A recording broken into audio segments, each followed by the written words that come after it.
Hello everyone, I'm Benjamin, or as many of you recognize me this morning, that guy. I am a 25th young leader, but I'm also a current student at Edinburgh Napier University, and I'm completing my placement at the moment at St. John's Shopping Centre in Perth. But a little bit of background for myself. I'm actually originally from Germany, from a very humble background in Germany, where obviously things such as university used to be aspirational to me. When I moved here in 2008, it offered a lot of new opportunities, such as obviously getting involved with the Young Leaders Development Programme, as well as going to university and obviously learning a new language. And obviously with that movement towards education and to want to better myself, it inevitably led me to go and meet someone from the 2050 group through actually my manager at my job in ASTA. So the Young Leaders Development Programme, or YLDP, is a leadership education programme run by the 2050 Climate Group, and it's obviously delivered through 6 full-day weekend events which aim to inform young people about the group and obviously about the impacts of climate change and how to be part of a low-carbon society. Obviously, originally when I first got involved, I used to think that I'm great, I recycle, I switch off the lights when I leave the room, and I used to think I'm saving the world with that. But little did I know that when I actually got involved, there was lots of little actions that I was able to do, such as obviously adopt the way I was travelling. I used to quite often, I'm not going to lie, ask my mother to give me a lift here and there to certain areas, which didn't go down sometimes very well, but I learned that obviously I do a lot more working nowadays, especially to the current job I have. And also such things as the way I eat. I've adopted my diet slightly a little bit, which actually I learned through the Young Leaders Development Programme by maybe reducing the amount of red meat I eat, which had a significant impact, even though as an individual I inspired my whole family to adopt their dietaries, as well as where the fruit comes from, whether it was local or whether it was farmed from foreign countries such as Spain. So I always made sure that if it's strawberries, for example, I bought them from Scotland. And actually during one of my first sessions, we were asked as part of the module to pick individual goals and aspirational goals. My aspirational goal was to make tourism 100% sustainable. It raised a few eyebrows, I must admit. However, it was actually shouted out quite early as they were naming all the aspirational goals. And when that was mentioned out loud, I actually gained the confidence, I must admit, to think to myself, you know what, I'm going to strive towards that goal. I'm going to see if I can do something towards sustainable tourism, which obviously I've learned a lot from while being there, from speakers such as Steve McFarlane, as well as Brugger, who are here today. Zoe from Brugger came in when I was in the module, when she was there giving the speech. She basically, essentially explained the kind of product what Peru was doing and what the message was. And I found it quite inspiring to see that the energy and the kind of power that was going through what she was talking about was quite inspiring to me, as well as Steve McFarlane, which you can see up there from the Laing, which basically both have quite a lot of success on the social and environmental focused values. And I definitely was able to take a lot of energy from the speakers, purely because as someone who was studying international tourism and marketing management, I was thinking to myself, I've not seen any examples of places that are 100% sustainable. And here comes Steve rocking in, explaining about how his business is almost running entirely, completely sustainable, with zero landfill waste, and most the heating, I think he mentioned, was switched up completely in wintertime, which was fascinating. And obviously, apart from that, moving on to quick here. Apart from that, obviously, the Young Leaders Development Programme, in my opinion, was a great experience just in general. I've met a lot of great people.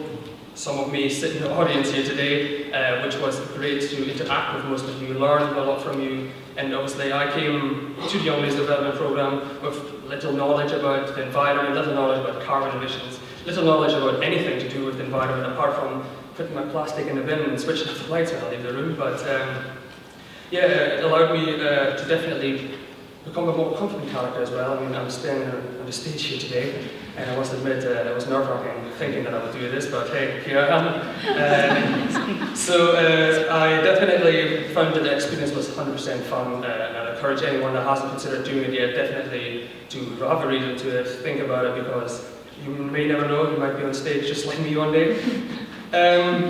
However, a lot of times I still felt frustrated leaving after the YLP and going back home to my local area in Perth, which actually leads me to this picture. And that is my sister, who's a bit older now, she's 18 years old actually, and my dog Molly. Molly is my dog, and I would say more than a dog now, an animal that's a friend to me, almost like. We used to go for walks everywhere. She loves swimming. We don't like any other kind of dog. She loves being petted. She loves food, a lot of food, especially when you eat it. But one of the things that unfortunately, the reason I'm using this example is because on one of these walks, my dog injured herself so much that it left her back leg paralyzed. She was taken to the vet and was caused by direct littering. So I was thinking to myself, in general, the area that I walk with my dog has lots of pollution to plastics, which you can see here. And I thought to myself that this is not right, that there needs to be something done about this, and that I was going to be the one potentially saying something to the council, for example. Obviously, this led me to eventually playing the angry customer, moaning to the council, do something about this, etc. And what happened as a result was, I messaged them a long email, but I was taken more seriously because during the Young Leaders Development Programme I was able to learn a lot of terminology that I didn't know beforehand, such as biodiversity, carbon emissions, etc. I learned all the definitions of it, I learned what it meant because, quite honestly, I didn't know before. And I mentioned that I'm part of the 2050 group, and they were like, oh, typing back to me. And as a result, they got back and they were like, listen, we agree with what you say, however, this is what we've done. This is what we're lacking at. This is a problem area. However, the key information I'm taking from that was they said that they're willing to work on future projects together with me, and that was a representative of the council, which I thought fantastic.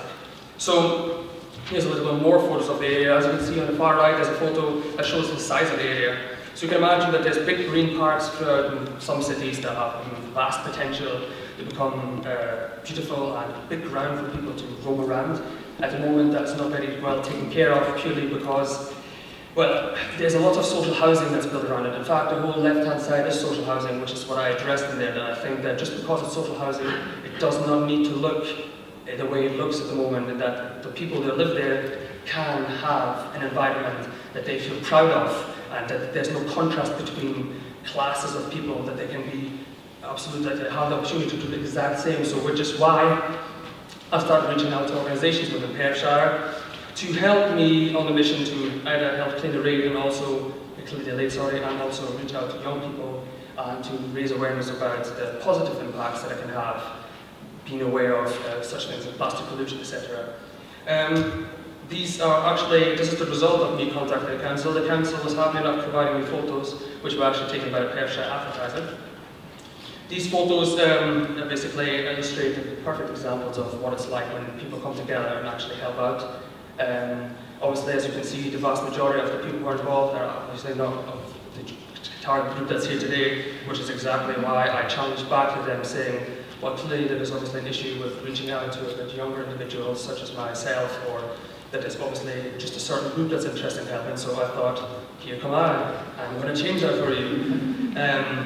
And at the moment, obviously, I'm working on, but one of the things actually that was most asked to me, and I would like to go back to, was, why bother?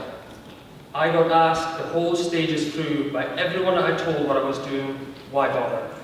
To me it was like, well, if you don't do anything, it's not going to change. And the attitude is so apparent in that area that I thought, I'm going to help do something about it by reaching out to these people from a more maybe standpoint of, I actually are from a similar area, I'm sitting in that area with you, I know what the area is like, I know what it's like having a tight budget, I know what my mum feels like when it comes to, well, yeah, it would be sustainable, but there's an investment involved. However, there's little things you can do, little awareness you can raise, and I think there's a lot that can be done definitely.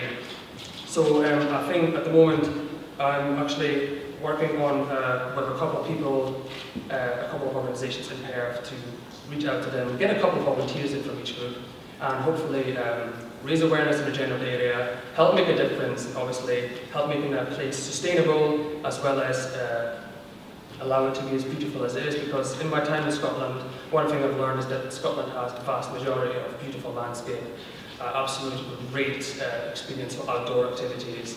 I am humbled to be here today as well as being able to live in Scotland, because I think that coming from Berlin originally, a big city that's populated, congested, going to Scotland is almost like, I was fascinated just by hills. I used to take photos of flowers in the middle of the hill, and people would be like, oh, why are you posting that? I was like, oh, it's beautiful, you know? And definitely, I believe that on my local area, it shows just so much that, you know, as an individual, you can have a big impact on the area we live in. Just because people ask me why bother, I believe that you shouldn't be scared away from that. You should definitely seek out the opportunities that what you think is right, challenge status quo, and hopefully make a difference. But I'm going to leave you with a final note, and I believe that that final note is definitely what I believe in ever since I joined the Young Leaders Development Programme, and it was what all the t-shirts I have on the back, and that is 2050 starts now. Thank you very much.